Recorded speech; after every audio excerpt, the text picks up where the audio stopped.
In the meantime, I'm going to continue our series called Counterculture. Everyone say counterculture. Counterculture. Continuing on from last week, and Pastor Dan kicked it off the week before that. So this is week 3 of Counterculture.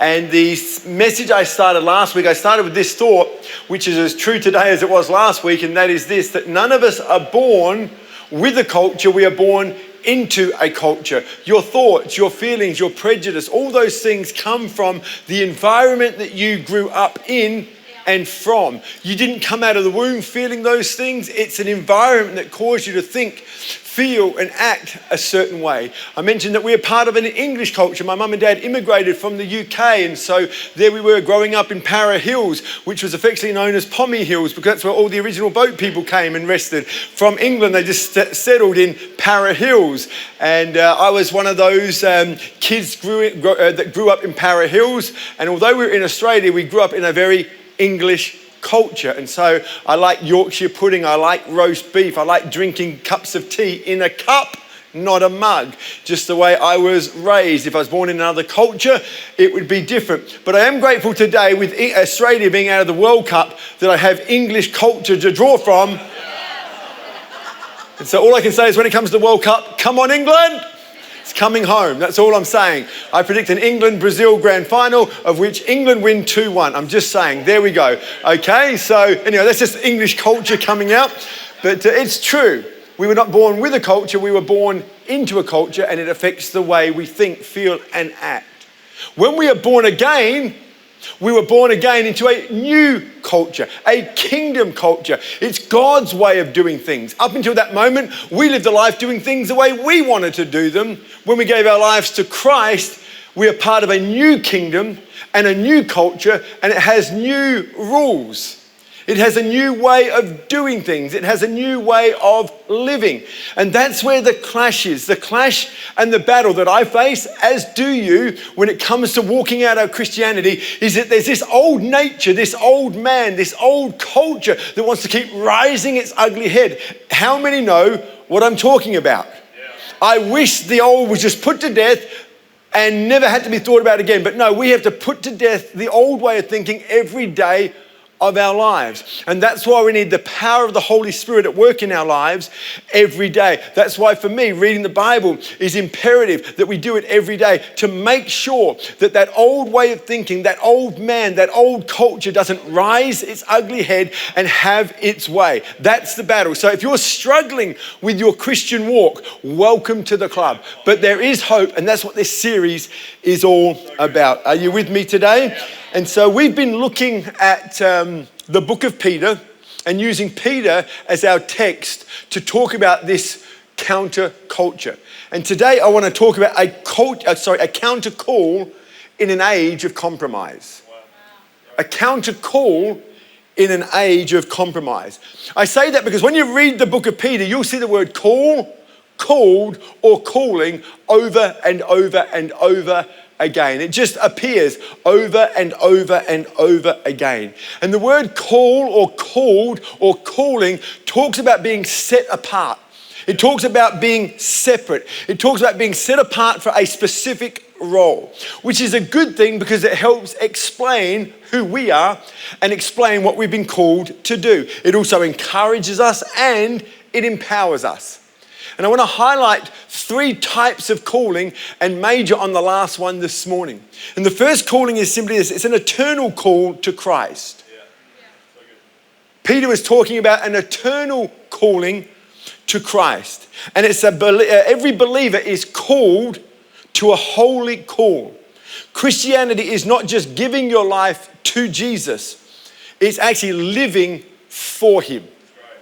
It's much like when Peter was fishing one day and Jesus called him and said, Peter, I will make you a fisher of man. You're used to fishing for fish, but I'm calling you to fish for men. And from that moment forward, Peter left his boat and he went and followed Jesus. That's the calling of every believer. We have a calling. Then secondly, there's a temporary call to an assignment. The first one is a call for every believer to a holy life.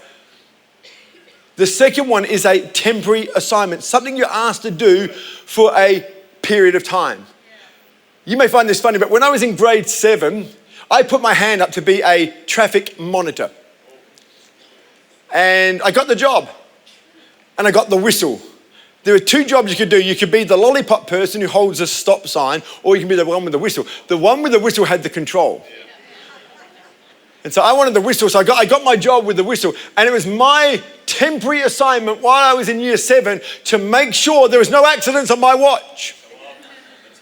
That I made sure all the cars stopped when they were meant to stop and go when they were meant to go, that all the pedestrians would stop. And that's tough when you're in grade 7. And you got to say, no, stop. And I used to love it. See some kids coming, see some pedestrians coming, and you just stop. But there's no cars. But I have the whistle. So this is just awesome. Unfortunately, it was just a temporary assignment, just for 1 year. And then lost my control, lost my power. But it was a temporary assignment. Much like when I was playing soccer and I was a captain, it was a temporary assignment. Much like when Nathaniel was head prefect, temporary assignment. When I was youth leader, temporary assignment. I loved those seasons of my life, but they weren't a life call, they were a temporary call. And all of us are called to a temporary call. There's some things you're asked to do. Parenting. Though it's a life call, there are different seasons, and some seasons are more hands-on than others. A temporary call. Thank God that nappies is just a temporary call. I mean, imagine that, doing nappies for the rest of your life. That would be horrible. That would be horrible. But it's a temporary thing. Are you with me? Yeah. And then thirdly, there's a daily call to a different standard. And that's what I want to talk about today. And in essence, that's what this whole series is about. It's about our daily call to a different standard. If I say daily call, different standard. That's what we're being called to. God is calling us to live a daily calling of a different standard. And when it comes to our calling, often our first thought is, what am I called to do? And if that's your first thought, what am I called to do? If only I knew my calling, I want to say that's probably where we're going wrong. Because the first thing when it comes to our calling is it's a call to who before a do. When it comes to our calling, it first starts with our call to a who, not a do. When you know who you are, you will know what to do. In other words, preceding, when it comes to Christianity, being precedes doing. Everything about the life of Christ, everything about the teaching of the early apostles was this notion of being preceding doing. And I feel for some of us, our Christianity becomes hard work and laborious because we make it all about doing and we forget about the being. We forgot what it is to be a Christian because we're too busy trying to do Christianity.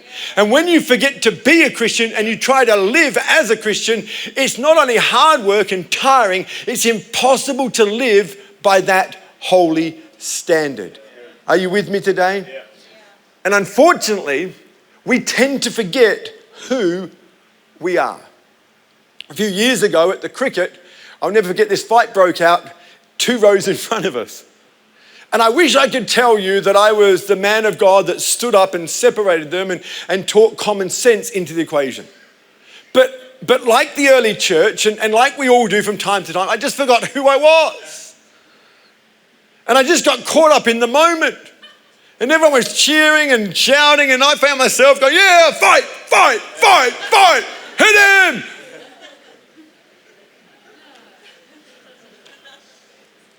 Much to my shame.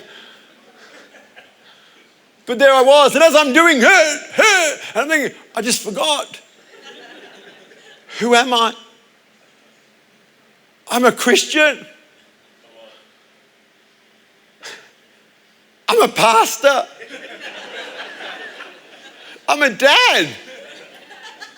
I mean, if that was my daughter, if that was my son, I wouldn't want that for them. And here I am. Hooray. It happens. We forget who we are. And a big part of Peter's writing is to remind the early persecuted church who they were. They were persecuted. And when you're persecuted, you can tend to forget who you are. And for the church in Peter's time, they were called superstitious. Why? Because of the miracles that were being performed. And as a result of the miracles that were being performed, Jesus was the head magician, and so they were tainted with this notion that they were superstitious. Not only that they were incestuous. The early church were accused of being incestuous. Why? Because they had this thing called love feasts. And at the love feasts, those that were invited were brothers and sisters in Christ. And without understanding what that means, it's easy to get the wrong interpretation of it. And when there's the wrong interpretation and that's being banded around, we can forget who we are. Not only that they were labeled as cannibals. Do you know why? Because Jesus taught that unless you eat my flesh and drink my blood, you can have no part of me. And so they had to navigate these accusations that they were superstitious, that they were cannibals, that they were incestuous, all of which was not true. But when you're listening to accusations, if we're not careful, we can forget who we are and we can lower our standard. And so what does Peter do? He reminds them first and foremost who they are. 1 Peter chapter 2 verse 9 says, "For you are a chosen people." And can I remind you this morning, Life, Adelaide, you are a chosen people. You are a royal priesthood. You are a holy nation. You can show others the goodness of God. Why? Because he called you out of the kingdom of darkness and into his wonderful light. There's no do in that.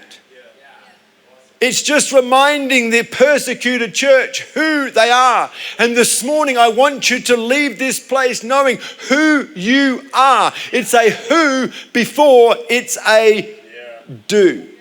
Peter says, you are a new creation. The old is gone and the new has come. You are chosen. You are redeemed. You are saved. You are set free. Remember that, church. Don't buy into the lies. And it's on this foundation, he says, as a result of knowing who you are, we are called to live life by a higher standard. In Peter's day, they were called superstitious, incestuous, cannibals. Today, we are probably called self-righteous, judgmental, hypocritical, intolerant bigots. And unfortunately, there are some members of the church that would verify that that is true. But that should not be the testimony of us. Are you with me today?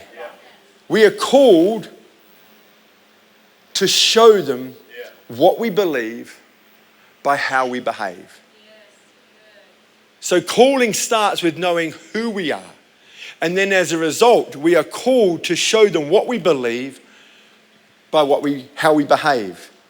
1 Peter chapter 2 verse 11, Peter says, "Dear friends, I warn you as temporary residents and foreigners to keep away from worldly desires that wage war against your very souls. Be careful to live properly among your unbelieving neighbors. Then, even if they accuse you of doing wrong, they will see your honorable behavior and they will give honor to God when he judges the world." Peter highlights many things in the book of 1 Peter and 2 Peter. But I want to encourage you with a few things today of a life that we are called to live. 3 things very quickly. The first one is this: we are called to live a life of honor, not obligation. Honor, not obligation. Again, verse 12, Peter says, they will see your honorable behavior and they will give honor to God when he judges the world. This morning, we've been having a time of singing, of which many people would call worship. Worship is beyond just singing. Worship is a lifestyle. Worship is our being giving God his worth. Worship equals worthship. And so everything we do should represent his worth.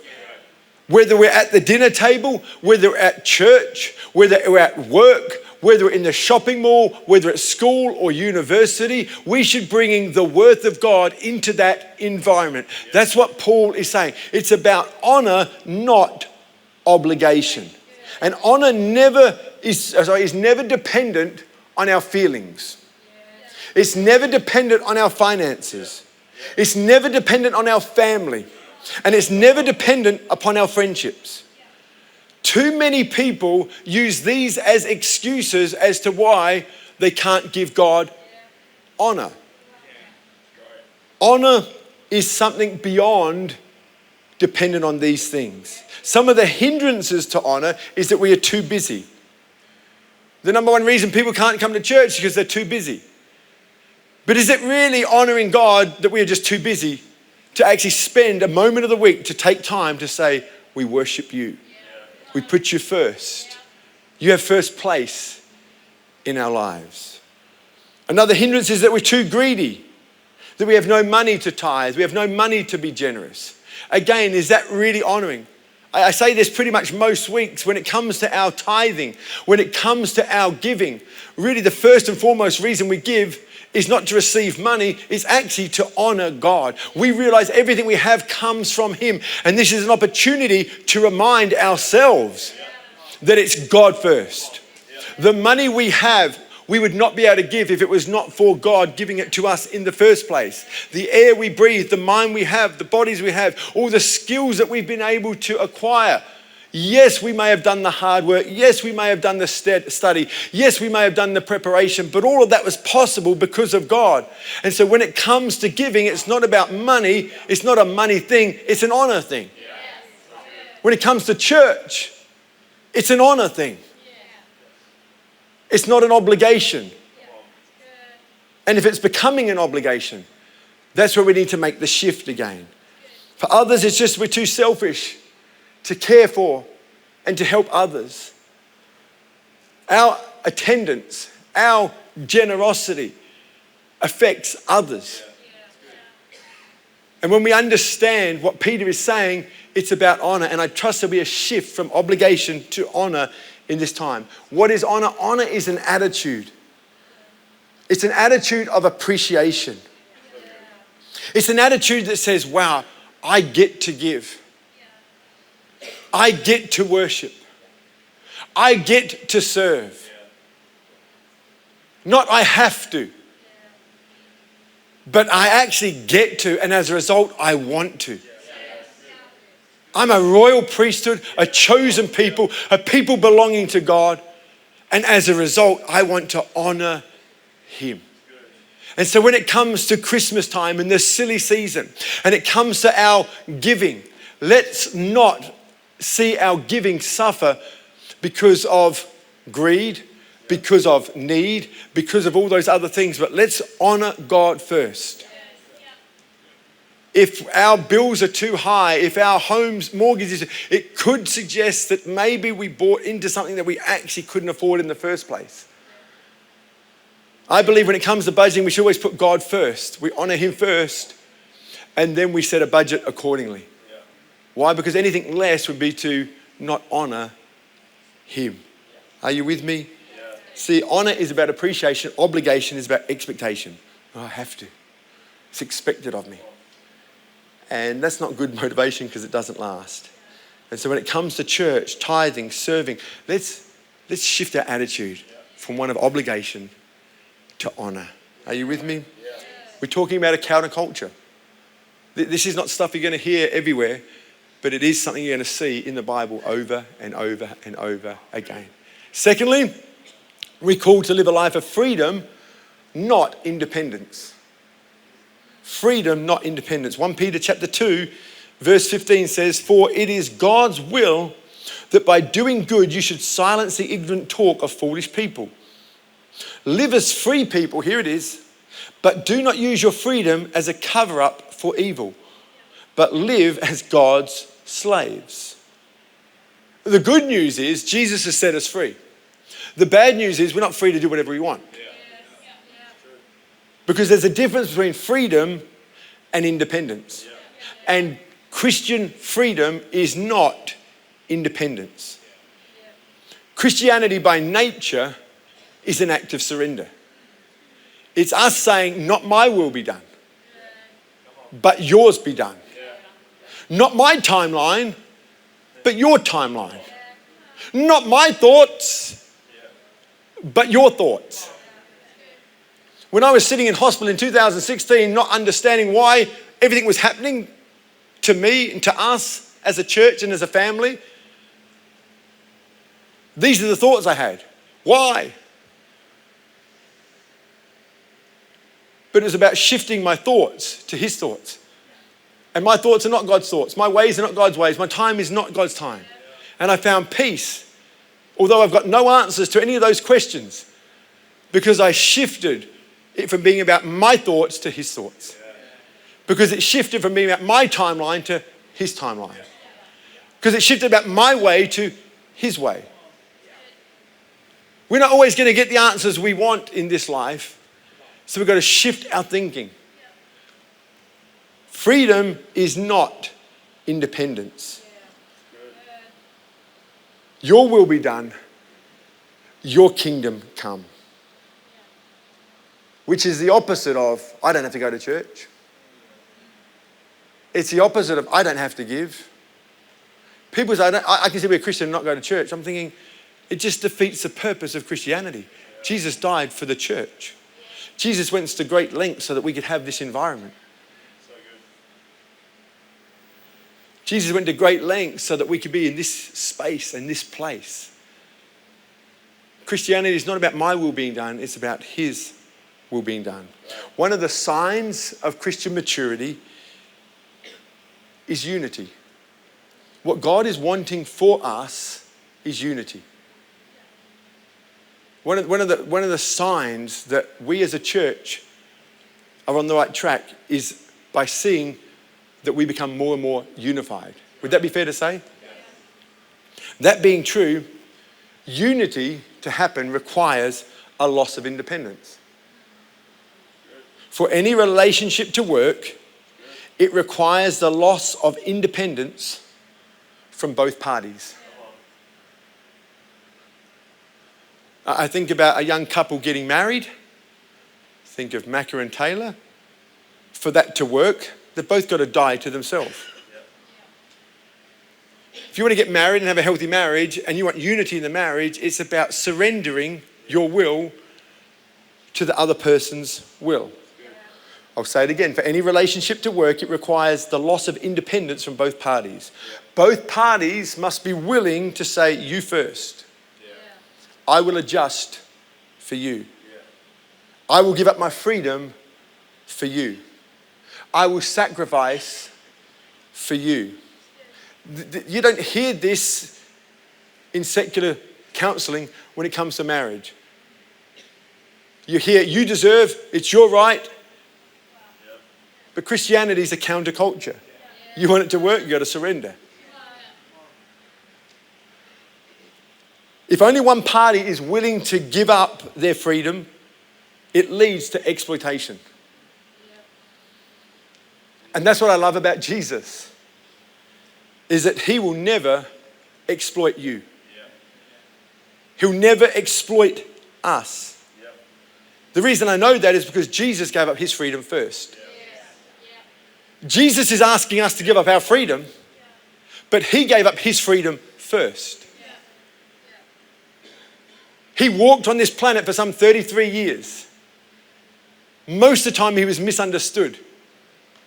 At the end of his life, he was abandoned, betrayed, let down, big time, disowned, mocked, stoned, beaten, battered, bruised, forced to carry his own cross, nailed to that cross.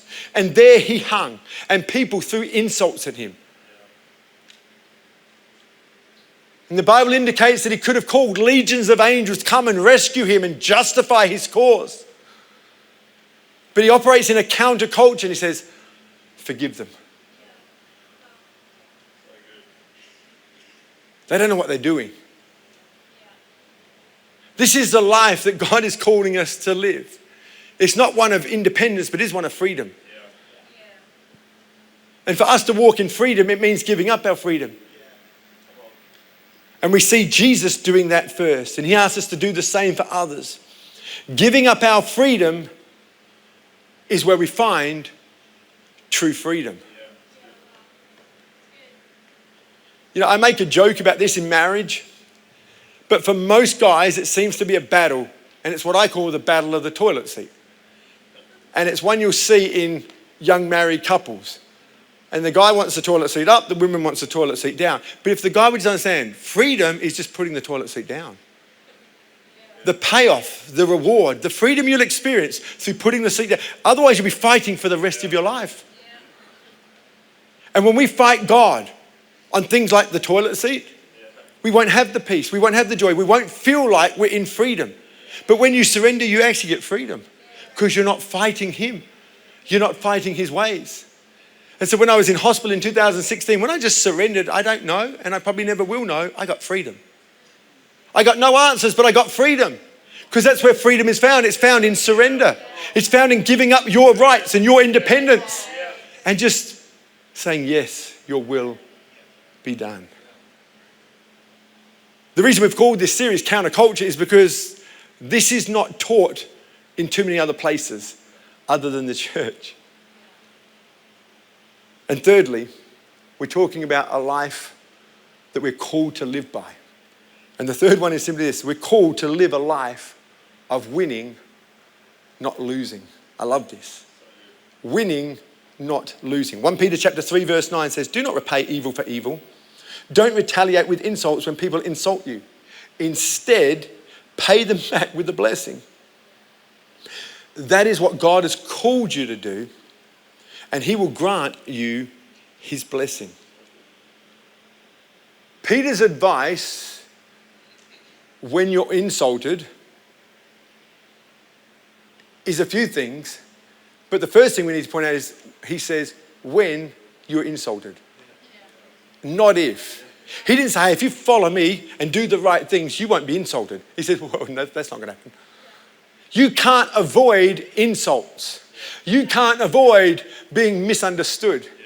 You are going to face it. If you've ever faced it, that's because you're alive. And Peter says, when you face insults, we have a choice. And the choice is simply this: you can act like a winner, or you can act like a loser. See, winning or losing is not dependent on what happens to you. Winning and losing is a choice. That's why Peter says, don't retaliate. You can, but you've got a choice. You don't have to. You can't say, yeah, but I didn't have a choice. You had a choice. That's why he says, don't retaliate. He also says, don't repay evil for evil. Both of those speak of a choice. And winners make better choices than losers. Don't retaliate. Don't repay evil for evil. He could have said, don't get defensive. Winners get on the front foot. Have you ever heard it said the best form of defense can be offense? And we've got to get on the front foot and not just on the back foot. I love the passage of scripture that often gets misquoted, written by Paul from a jail cell, and he says, I can do all things through Christ who strengthens me. And he stayed in jail. It wasn't like I can do all things and wham, he was just miraculously rescued. No, he stayed in jail, and he wrote most of his letters in jail because that's where he spent most of the latter part of his life. But the letters aren't a letter of a loser, they're letters of a winner. He was making the most of. He was getting on the front foot. He said, well, if I'm going to be here, I might as well make it count. That's how winners think. Losers start getting defensive. Nobody loves me. Everybody hates me. I think I'll go and eat worms. I didn't get the promotion. I didn't get the invitation. I didn't get this. I didn't get that. But winners say, you know what? That's okay. We can make it work. Are you with me? See, I believe Christianity is not just about winning. It's learning to lose victoriously. And if you can learn to lose victoriously, guess what? You'll win on every occasion. And that's what we see from Peter. And that's what we see from Paul. And that's what we see from the early church. They didn't always win on every occasion, but they won on every occasion because of their attitude, because of their demeanor, because of the choices that they made. They chose to win. See, Peter was not going to try to convince them to believe, but he was going to show them what they believed by how they behaved. You know, often we try and convince people with more and more words instead of just showing them. You might ask the question of me, have I ever been insulted? Have I ever been misunderstood? Have we as a church? Absolutely. Absolutely. I remember a few years ago, we decided to do a men's ministry called The Bloke, and some of the attention we got, the ungodly attention we got, some of the letters, some of the emails that came our way, because how could we do such a thing? And we could have defended ourselves. We could have got on the attack and wrote emails back. We chose to ignore all of them and just keep on doing what we've been called to do. And here we are many, many years later. And as a result of that event and many other events and many other things that we've done since, we find ourselves still doing what God has called us to do with a glint in our eye, a smile on our face, a spring in our step, Bible in our hands, doing what God has called us to do. It's not about getting defensive. You don't have to win every round. You don't have to win every argument in order to be a winner. Let's get the band up here. That'd be awesome. Is that making sense today? Yeah. In other words, Peter was saying, I'm not going to tell you about my faith. I want to live my faith.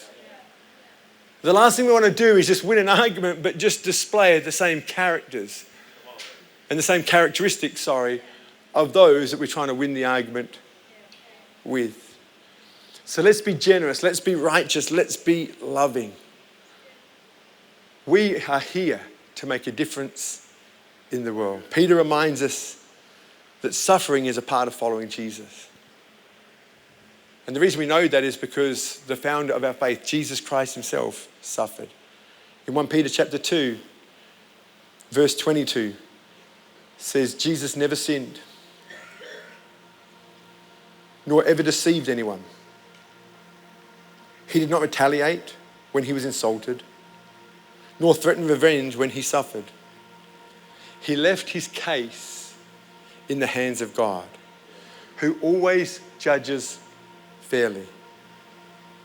He personally carried our sins in his body on the cross so that we can be dead to sin and live for what is right. This counterculture series cannot be outworked unless we have a healthy foundation of who we are in him. Peter calls us to a higher standard in his writings, but it's on the foundation of we are a chosen people, a forgiven people, a people belonging to God. And it's from that platform. I don't know about you. When I think about what Jesus did to set me free, I just want to serve him. If we think about just how dire it was, how bad it was. See, the good news doesn't make any sense until you understand how bad it was. The only thing that makes the gospel good news is when you understand how bad it was.